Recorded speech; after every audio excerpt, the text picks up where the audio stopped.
Bonjour à tous et bienvenue dans cette vidéo sur les actions mécaniques et les forces, dans laquelle je vais présenter une force usuelle, la force d'interaction gravitationnelle. La force d'interaction gravitationnelle a permis d'expliquer le mouvement des planètes. À la fin du XVIe siècle, on savait depuis Nicolas Copernic que les planètes tournaient autour du Soleil, donc c'est la définition du référentiel héliocentrique, et on savait décrire la trajectoire des différentes planètes avec les travaux de Johannes Kepler en lien avec les mesures effectuées par Tycho Brahe. Donc Johannes Kepler avait établi 3 lois qu'on appelle lois de Kepler qui permettaient donc de décrire la trajectoire des planètes autour du Soleil. Le problème de ces lois, c'est qu'il s'agissait de lois cinématiques qui ne permettaient pas d'expliquer la raison de ce mouvement.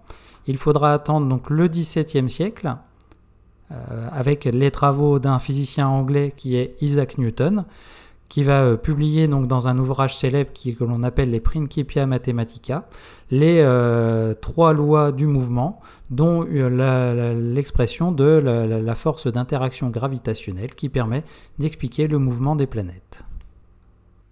Newton nous dit que la force de gravitation exercée entre 2 objets A et B a pour expression Fg est égal à grand G fois Ma fois Mb sur d carré, avec donc Fg, la force de gravitation entre les objets A et B qui s'exprime en newton, grand G, la constante de gravitation universelle qui vaut 6,67 10-11 newton mètre carré kilogramme moins 2, Ma et Mb, les masses des objets A et B exprimées en kilogrammes, et enfin d, la distance entre les objets A et B qui s'exprime en mètres. Il énonce également la loi de gravitation universelle qui dit que 2 objets A et B seront en interaction gravitationnelle lorsqu'ils subissent respectivement des forces attractives F de B sur A et F de A sur B, avec donc F de B sur A qui sera égal à moins F de A sur B. Les forces ont comme caractéristique donc des points d'application différents. Le centre de A qu'on l'on appelle OA pour F de B sur A, et le centre de B, OB pour F de A sur B. Ils ont également la même direction, qui sera la droite passant par OA et OB. Des sens opposés, donc F de B sur A sera exercé de A vers B, et F de A sur B sera exercé de B vers A. Et enfin, elles ont une norme identique qui correspond donc à Fg, la force de gravitation.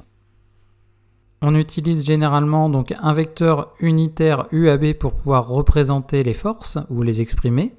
Donc un vecteur UAB est un vecteur qui a une norme de 1. Et ici, comme on parle de UAB, on a une direction qui est de OA au B et qui sera donc orientée de A vers B. Et donc en utilisant donc ce vecteur unitaire, on a F de B sur A qui sera égal à Fg fois UAB, et comme l'autre force est dans le sens opposé, nous aurons F de A sur B qui sera égal à moins Fg UAB. Donc si on représente sur un schéma pour avoir les idées un peu plus claires, donc on aura un objet A de masse MA de centre OA, ensuite un objet B de masse MB de centre OB. Je vais représenter donc la droite passant par OA et OB qui me donne ici donc la direction de mes forces. Je place ensuite un vecteur unitaire UAB ici, donc qui est bien sur la droite OA-OB, orienté de A vers B. Ici, je le place n'importe où et il n'y a pas d'importance.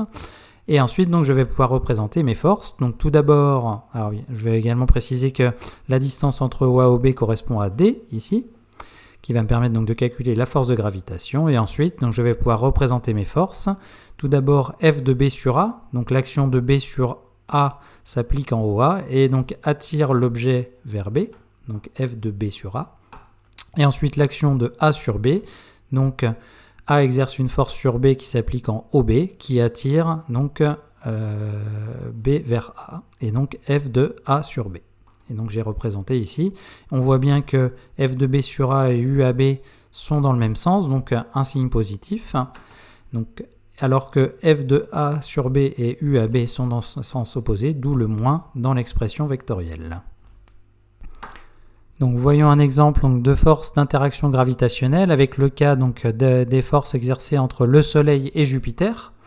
Je vais commencer donc par déterminer la valeur, la norme de la force de gravitation entre le Soleil et Jupiter. Donc l'expression sera Fg qui sera égal à grand G fois ms fois mj sur la distance Soleil-Jupiter au carré.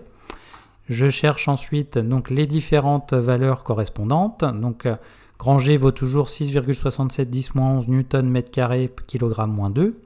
ms, la masse du Soleil vaut 2,0 10 puissance 30 kg. La masse de Jupiter vaut 1,9 fois 10 puissance 27 kg. La distance Soleil-Jupiter ici vaut 7,78 fois 10 puissance 8 km. Dans mon expression, il faut que cette distance soit en mètres, donc je vais la convertir, ce qui me donne ici 7,78 fois 10 puissance 11 mètres.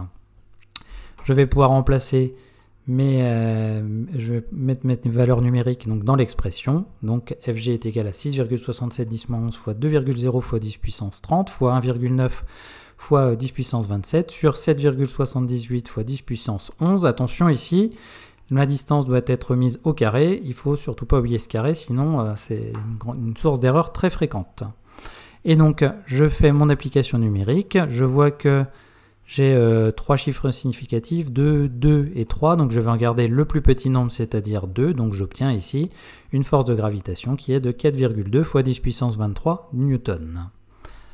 Pour pouvoir représenter ces forces sur un schéma, je vais devoir introduire une échelle. Je vais considérer ici une échelle avec 1 cm qui correspondra à 2 10 puissance 23 newton, ce qui veut dire que je vais me retrouver avec des vecteurs de longueur de 2,1 cm. Donc je vais maintenant pouvoir déterminer donc, le schéma des forces de gravitation entre le Soleil et la Terre. Je vais donc avoir le Soleil et Jupiter, donc Soleil, Jupiter, le centre de chaque astre, ici, donc le Soleil, Jupiter.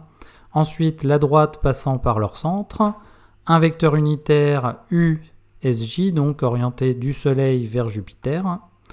Et maintenant, je vais représenter donc mes forces ici. Donc tout d'abord, la force exercée par Jupiter sur le Soleil, qui a une longueur de 2,1 cm comme obtenu précédemment.